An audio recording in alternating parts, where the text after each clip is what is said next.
Different from Gabriel, Uriel remained calm as they led him into the dark room where the ritual was performed. They are making ready hot irons with strange symbols I haven't seen before, the angel called to Michael. He was telling him everything he could about their captors, and Michael was adoring him for that calmness when he should be able to use those last moments to make his peace. They mean to push them onto my skin, I can tell. The clattering sound of metal hitting stone echoed through the complex when Uriel was relieved of his protection. They are binding me to the table. This must be some kind of ritual to make us vulnerable to their weapons. Or perhaps to harvest our powers. Michael strained his ears, but not a word came from Uriel after the last sentence. They had probably noticed that it was Michael, not himself, he was talking to. Just as it was with Gabriel, the angel was branded before they started chanting. Muffled screams and whimpers were the only indicator. "Oh brother, what have I done?" the archangel muttered to himself as the torture consumed his soul again. Was this how angels died? In the arms of demons in a house of death? "If you want to know about our plans, you could have just asked." The ancient voice of the man that had trapped him suddenly sounded in front of his cell. Michael had once again lost track of time in his unresponsive state of mind. Blind wrath seized his being at the appearance of the stranger. Getting up in one motion, he thundered at the robed and hooded figure. "What are you trying to accomplish?" "Everything in due time, mighty angel," the voice taunted back. "Why are you keeping me alive?" "Why indeed?" the man chuckled evilly. "Because you are closest to the Lightbringer who will soon come to save his brother. You will be the last sacrifice after you witness the death of everyone you ever loved, and then you will die, especially slowly. Or perhaps I'll let the Lightbringer watch how you die." Michael noticed how much hatred all of a sudden swung in the man's voice. It gave him the notion that this was far more personal to his captor than he'd assumed. "And your essence will grant me power to shatter their prisons and set them free. Who are you trying to free?" Michael dared to ask, although he was afraid to know. Something told him this wasn't good. The ones who deserved true worship, the ones who taught humanity the use of fire and magic and letters and war. Why would a human want to free the Watchers? They were planning to taint you all. "Still full of your righteousness, Michael," the figure said with contempt. The tone and bearing seemed familiar to the archangel. It reminded him of someone he'd met before. "I conducted many experiments with angel blood and magic on humans.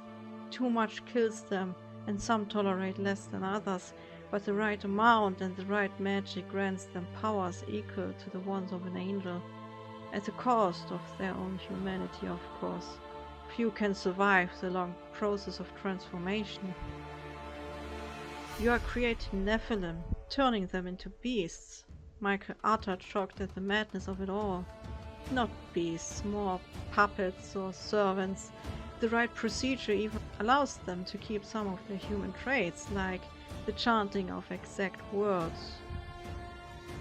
"Why are you gloating about all this in front of me?" "Because..." The figure stepped close enough to prod Michael's chest with his index finger. "You are going to die soon. Because your knowledge doesn't matter. You cannot stop me. If Lucifer comes to fight, then I will flee and I will hide and start again. But you won't be able to destroy this plan if you know it or not. Your awareness about this matter is insignificant, Angel. You are killing people and dooming many more. The world will shatter when the Watchers return." The man retracted his hand and sneered in a way that reminded Michael of a certain someone again. "What do I care for some dead mortals? They are the root of our troubles. Lucifer was right. They are nothing but filth." Using the moment, Michael reached through the bars with the intention to unmask the mastermind.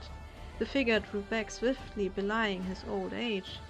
Michael, however, stretched out his arm, straining the chain in the process. Ignoring the pain of the hot iron, he snatched the rope from the figure, and with the cloaking garment the spell of illusion came crashing down, revealing a young woman with red blonde hair and furious olive-green eyes. "You are Samyasa's daughter," Michael exclaimed as everything fell into place. The Nephilim in front of him was clothed in a layered skirt and a shirt both of yellow-orange color. A breastplate of a red-golden metal similar to the one Samyasa had once worn protected her upper body. "You can't be! It's impossible! Samyasa had a son and he was killed before the flood. You mean you murdered him?" She raged like a tempest at sea, with her eyes blazing like hellfire. "You and the other 3, and God himself! Your dark intentions are proof enough that it was the right thing to do," Michael answered in a cold voice. That had been the reason for Uriel's and Gabriel's sacrifice in front of him. But she would not lay hands on Raphael. He was safe in heaven, and the Nephilim would never enter it due to their blood being part fallen angel. "How could you survive the flood? It was meant to purge humanity of your wickedness." Michael wondered out loud, which resulted in an arrogantly satisfied grin from her side. "Samyasa wasn't the leader for nothing. I had enough knowledge of magic. Hiding from your blades, I discarded my powers. That's why you abducted angels from time to time, to experiment and replenish your powers." "Not just replenish." A mad glint in her eyes sent a shiver down Michael's spine. "I will become stronger than God one day. As soon as I can free the Watchers, we will tear down heaven. None of you will be able to hide. We will hunt you down in the same way you slaughtered us." "No, you won't. Lucifer will stop you." "Lucifer!" She laughed belittlingly at the mention of the Lightbringer. "I will have him, like I have you." This time it was Michael's turn to grin in triumph. "Why do you think the only path to the darkest depths leads through hell? No one enters hell without the King of Hell knowing. God knew. Lucifer, however vengeful towards us, would never free the Watchers, nor would he allow them to be freed. The Archangel allowed himself to indulge in a short wave of victorious arrogance when Samyasa's daughter didn't counter his words. If you free the Watchers, you have to defeat all of hell at first. That's why it doesn't matter how powerful you are." In the blink of an eye, she grabbed his throat and pushed him against the wall, sharing a corner with the bars. The sheer force of the impact knocked the air out of his lungs and let one of his wings audibly snap. The pain shooting into his head let him fear it might explode. "You will pay for your insolence, Angel." Crouching down, she touched the shackle and muttered something in the tainted Enochian. "I refrained from the same cruelty your father used against the Watchers, but it seems you need to know what true suffering is." Michael didn't understand her statement until he moved his foot out of habit. At once the metal grew hot. When the pain made him flinch, the sudden movement increased it even further. The slightest vibration and the smallest motion turned his imprisonment into a literal hell. Samyasa's daughter smiled at him and went away. Michael had never thought about how God was punishing the Watchers. Uriel had been the wielder of divine wrath and justice. Only he had seen Duadel as the guide of the mortal Enoch in times of old. But now he could picture the eternal torment those angels suffered, being punished for doing as much as taking a careless breath.